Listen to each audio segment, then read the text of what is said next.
Glikolisis dan gluconeogenesis. Assalamualaikum warahmatullahi wabarakatuh.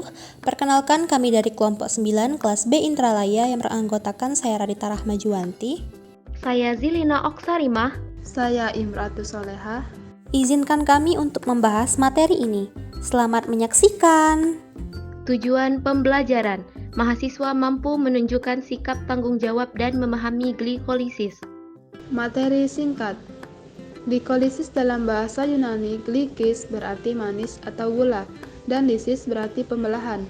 Merupakan sebuah molekul glukosa didegradasi dalam serangkaian reaksi yang dikatalisis enzim untuk menghasilkan dua molekul senyawa pirufat.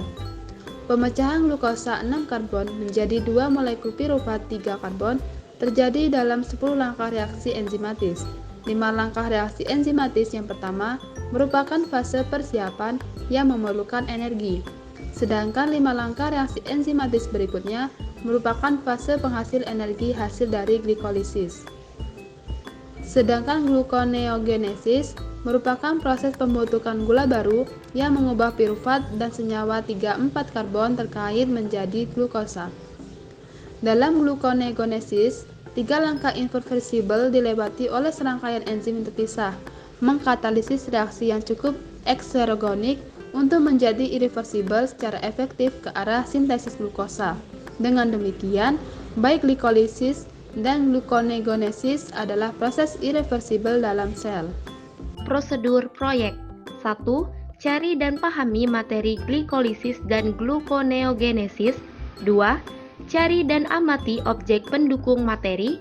3. Rekam dan lakukan pengeditan dengan baik dan menarik. Adapun yang menjadi objek pengamatan pada materi ini yaitu nasi putih, tepung terigu, dan ubi jalar. ATP adalah molekul energi yang menjadi kunci untuk semua organisme biologis. Salah satu sumber ATP adalah glikolisis, yaitu serangkaian reaksi yang memecah gula sekaligus menghasilkan ATP. Glikolisis adalah serangkaian 10 reaksi yang mengubah gula seperti glukosa menjadi molekul 3 karbon yang disebut pirufat. Glikolisis merupakan jalur bagi sel untuk menghasilkan ATP dan produk lain seperti NADH dan pirufat yang nantinya dapat digunakan untuk menghasilkan ATP lebih banyak bagi sel. Proses ini terjadi di sitosol sel. Di sitosol sel, glikolisis mengubah glukosa menjadi pirufat melalui serangkaian 10 reaksi enzimatik. Pada prosesnya, enzim akan mengoksidasi satu molekul glukosa menjadi 2 molekul pirufat.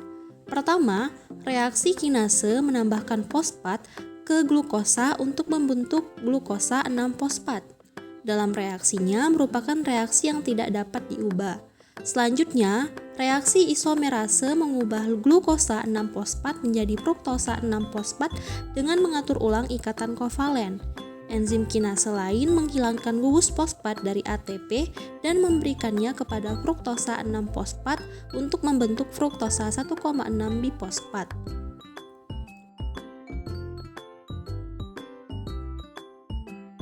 Pada langkah keempat glikolisis, reaksi liase membagi 6 karbon fruktosa 1,6 bisfosfat menjadi 2 gula 3 karbon, gliseraldehid 3 fosfat, dan dihidroksiaseton fosfat. Dihidroksiaseton fosfat disusun ulang oleh isomerase lain untuk membentuk gliseraldehid 3 fosfat kedua.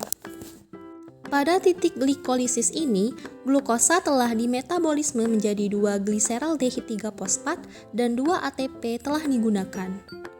5 langkah glikolisis berikutnya adalah fase penghasil energi.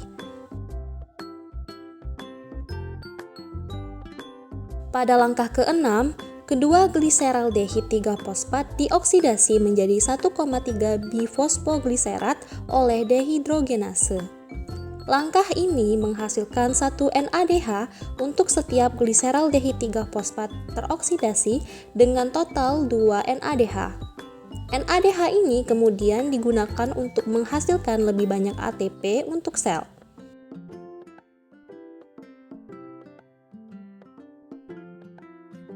Pada langkah ke-7, kinase mentransfer fosfat dari 1,3 bifosfogliserat ke ADP untuk membentuk ATP dan 3 fosfogliserat.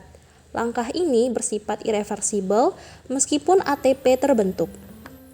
Langkah selanjutnya melibatkan reaksi mutase yang memindahkan fosfat pada karbon ketiga dari 3 fosfogliserat ke posisi karbon kedua untuk membentuk 2 fosfogliserat. Pada langkah ke-9, reaksi liase menghasilkan air dari 2 fosfogliserat untuk membentuk fosfoenol pirufat. Pada langkah terakhir, reaksi kinase menghasilkan gugus fosfat dari fosfoenol pirufat dan menyumbangkannya ke ADP untuk membentuk ATP dan pirufat. Seperti reaksi 1 dan 3, langkah ini tidak dapat diubah. Pada titik ini, 2 molekul pirufat, 4 ATP, dan 2 NADH terbentuk untuk setiap glukosa yang dipecah dalam glikolisis. Demikian video pembahasan dari kelompok kami ucapkan wassalamualaikum warahmatullahi wabarakatuh.